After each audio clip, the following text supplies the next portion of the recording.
여러분 반갑습니다. 실무에서 질병사고에 대한 소개를 하다 보면 면부책 사건들이 꽤 많이 있습니다.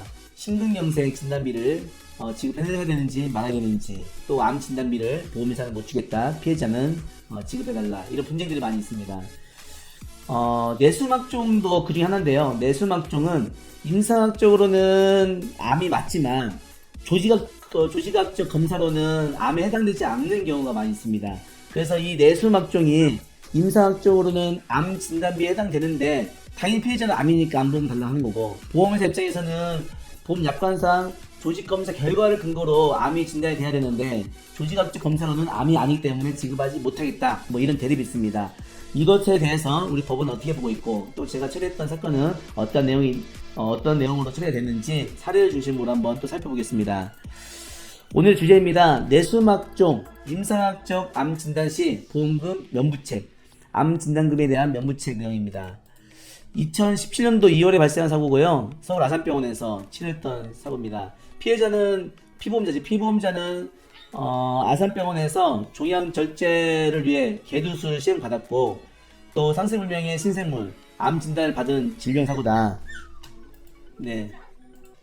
자, 진단서에 보면 두 개 안면골의 양성 신생물에서 디코드로 1차적으로 받은 게 있습니다. 이게 이제 조직학 검사로 받은 진단인데요. 두 번째는 내막의 행동 양식 분명해서 디코드와 함께 악성 신생물 C코드로 받은 게 있습니다. 자, 우리 이제 여기 보시면 환자는 좌측 전두부 안구를 침범한 뇌종양으로 수술 시행하였고, 조직학적으로는 비정형성 뇌수막종 진단되었지만 양성이라는 거거든요. 근데 환자의 종양은 안구 부위와 기계저 부위를 광범위하게 침범하였기에 주변 부까지 완전히 제거가 불가능하고 이후 추가적인 방사선 치료가 필요하다. 그래서 악성 종양으로 판단해야 된다는 게 입장입니다. 정리해보면 이 뇌수막종에 대해서 증상은 암이 맞는데, 이 조직학적 검사로는 양성 종양이라는 게 이제 의사들의 의견입니다. 우리 보험은 뭐라고 되어 있을까요? 암은 진단 확정은 병리과 또는 진단검사의학과 전문의 자격을 가진 자에 의해 내려져야 하고, 이 진단은 조직검사, 미세바늘 흡입검사 또는 혈액검사 통해서 기초된다는 거예요. 어쨌든 대표적으로 조직검사 통해서 암이 확정이 돼야 되는데, 이 뇌수막종은 이제 일반 암보다도 굉장히 심하면서도 불구하고 조직검사상은 암이 아닌 거죠. 악성암이 아닌 거죠. 양성 종양인 거죠. 그 보험회사의 주장입니다. 자문을 했는데 조직학적으로도 여기는 또 디코드래요. 양성이고 비정형 뇌수막종이고, 그러니까 조직학적이니까. 그리고 임상학적으로도 양성종양이다 라고 판단했어요. 그래서 보험회사 입장은 면책, 암 진단비를 지급할 수 없다는 입장입니다. 쟁점은요, 이 사건 보험 약관에서 하고 있는 암은 악성 신생물로 분류되고 있는 질병을 의미하고, 그 진단의 확정은 1차적으로 병리학적 진단에 의하되 그것이 가능하지 않을 때에는 보존적 수단으로 임상학적 진단 결과를 인지하고 있는데, 문제는 보존적으로 조직학적 검사가 가능하지 않을 때 임상학적을 할 수 있는데 조직학적 검사로는 양성이거든요. 이렇기 때문에 이 단서에 따라서 임상학적 조직검사를 적용할 수 없다는 게 이제 보험사 입장인 거죠. 그래서 이거를 조직학적 검사를 했지만 양성이지만 임상학적으로 악성일 때 암을 인지할 것인지가 이 사건의 쟁점이 되겠습니다. 암의 정의 쭉 있습니다. 암이 참 무섭죠. 이제 나이를 먹을수록 주변에 암으로 돌아가신 분들이 많이 계셔서 참 암이 생각보다 더 위험하다는 걸 알고 더 건강에 유념을 해야 될 것 같습니다. 암, 캔서. 우리 배울 때 캔이 쓰다고 해서 캔서, 암이라고 했는데 죄송합니다. 아재 자, 넘어가겠습니다. 양성종양과 악성종양, 이거 비교한 게 있습니다. 속도가 얼마나 성장속도가 빠르냐, 또 제거가 가능하느냐, 심리 정도, 이런 걸 보고 판단하는 거거든요. 표로 보면 성장속도가 천천히 자라고 빨리 자라고, 성장 양성이 어떻게 하고, 이런 쭉 구분한 게 있습니다. 그래서 이걸 가지고 제 주치의에게 자문을 좀 구했죠.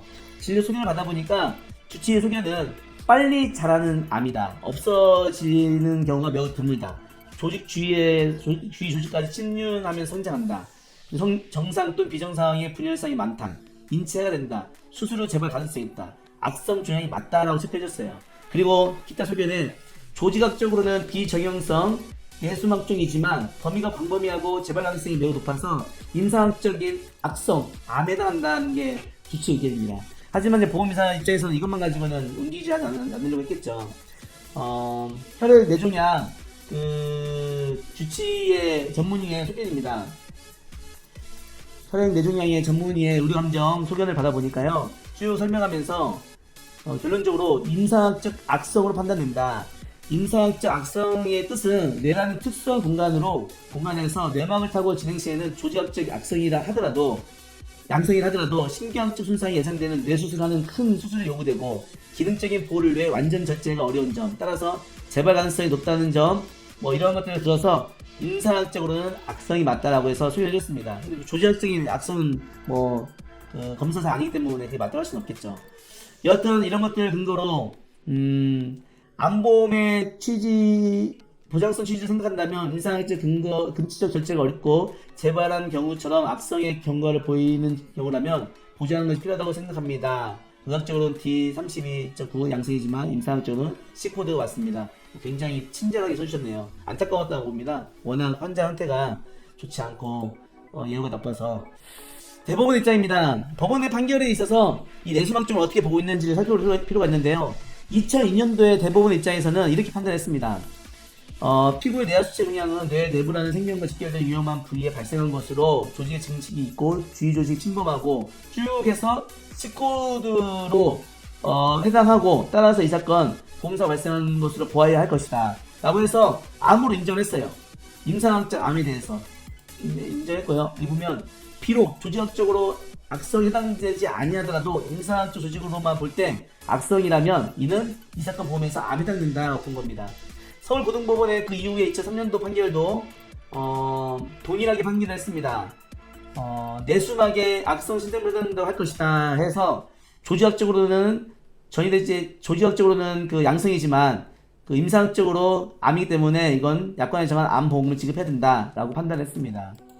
전주지방법원에서도 다른 장기와 달리 뇌에 발생하는 종양은 조직학적인 분류에 따른 악성도도 중요하지만 종양의 발생 위치, 수술적 적출의 가능성, 예후, 종양 크기 예후에 불량하지만 양성 종양이라 하더라도 그 자체 암으로서 예후가 불량하지만 양성 종양이라고 하더라도 뇌에 아주 중요한 부위에 발생하여 생명을 위협한다거나 아주 심한 합병증을 위반한다든지 하면 임상학적 악성이라는 말이 나오는 것으로 해서 이 경우에도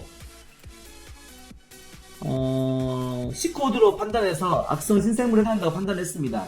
뇌수막 종양에 대해서. 결국은 전주지방법원도 2010년도에 임상학적 암이 맞다. 조직학적은 양성이지만 임상학적 암이 맞기 때문에 뇌 특성상 이거는 암이 맞다라고 판단해서 암보험 지급하라고 판시를 하는 내용이 있습니다. 금융감독원에서도 동일한 주장을 합니다. 혈구 탐식성 림프조직 구증 악성 신생물 인정 여부에서 2009년도에 여기서는 일성이니까 D코드지만 암이 맞다라고 해서 주장했고, 피신청인은 이건 D코드이기 때문에 암에 해당되지 않는다라고 해서 한 사건에서 비록 병리 조직학적 소견상으로 악성으로 분류되지 않으나 혈액에 발생하는 악성 종양과 유사한 점, 항암제 투여 등 항암 치료를 받고 있는 점, 치료 과정이 어렵고 예후가 일반 암보다 나쁜 점, 임상학적 소견상 암으로 인정할 수 있으므로 신청인의 암 보험 지급이 맞다라고 해서 보험을 지급하라고 피해자의 손을 들어준 조정 사례가 있습니다. 자, 그래서 제 판단은 이러한 사정을 감안해서 첫째, 최종 진단을 악성 신생물로 임상학적 진단을 내리고 있는 점, 둘째, 악성 중학도 분류하고 있고 비정형적이고 소견상, 셋째, 또 전문의 자문받았던 그 기준에서도 C코드를 설명하고 있고 많이 있죠. 이런 것들 종합적으로 다 평가해서 암이 맞다라고 주장을 했고요. 또 한 발짝 더 나아가서 작성자 분리 원칙이라는 게 있습니다. 약관은 이제 보험회사가 작성하기 때문에 너희들이 작성한 이 보험 약관 만약에 작성하는데 좀 해석하는데 애매하다 하면 작성자 보험회사에게 불리하게 해석을 해라, 피해자에게 유리하게 해석을 해라 라고 해서 작성자 분리 원칙이라는 게 있습니다. 그래서 이런 것들을 작성자 분리 원칙을 피해자에게 유리하게 해석해야 할 것을 주장을 한 거고요. 예비적으로 또 하나, 보험 약관 명시 설명후 이런 것들 설명을 했다는 것을 충분히 입증하지 못하면 이 약관의 면책을 주장하지 못하는 게 법원 입장인 거거든요. 그래서 이 두 가지를 예비적으로 주장하고 최종 8천만 원에 대해서 구애감을 청구를 했습니다. 이 사건은 보험금을 청구해서 잘 수렴을 했습니다. 그래서 잘 다투고 또 법원 판결을 가지고 했는데 그 이후에 판결 나온 거 보면 또 2014년도 이런 게 있어요. 디코드 이 사건 야권에서 암의 진단증은 해부병리, 임상병리, 전문의사 자격증을 가진 자에 의하여 내리제하고 이 진단은 조직검사 등으로 해야 되는데 문서화된 기록 증거가 있어야 한다고 기록하고 있다. 따라서 뇌종양, 뇌수막종에 대해서 디코드, 양성종양을 분류하고 있는 질병으로 악성종양, 암에 해당되지 않음이 분명하므로 임상학적 진단 등을 다른 증거가 보충적으로 정리될 수 없는 점 해서 쭉 설명하면서 악성종양에 해당하지 된다고 볼 수 없다라고 판시를 했습니다. 그래서 저는 이 사건을 뇌수막종에 대해서 임상학적 진단을 인정이 받아서 보험 지급이 잘 이루어졌지만 또 대법원에서 뒤집혀가지고 암을 보면 안 된다는 입장도 있습니다. 그러면 이제 보험회사는 다 면책하느냐? 아직까지도 다툼은 진행 중에 있어요. 아마 약관이 바뀌는지 뭔 변수가 있겠죠.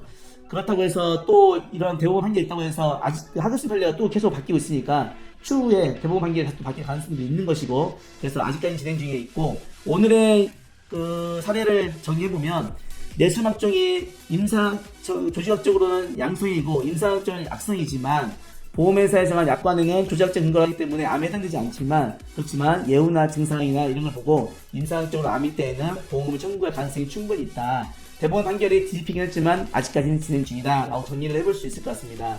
혹시 이 영상 중에서 해당하는 사건이 있다면 조금이라도 도움이 됐으면 좋겠습니다. 오늘도 제 영상을 시청해주셔서 감사합니다. 여러분 감사합니다.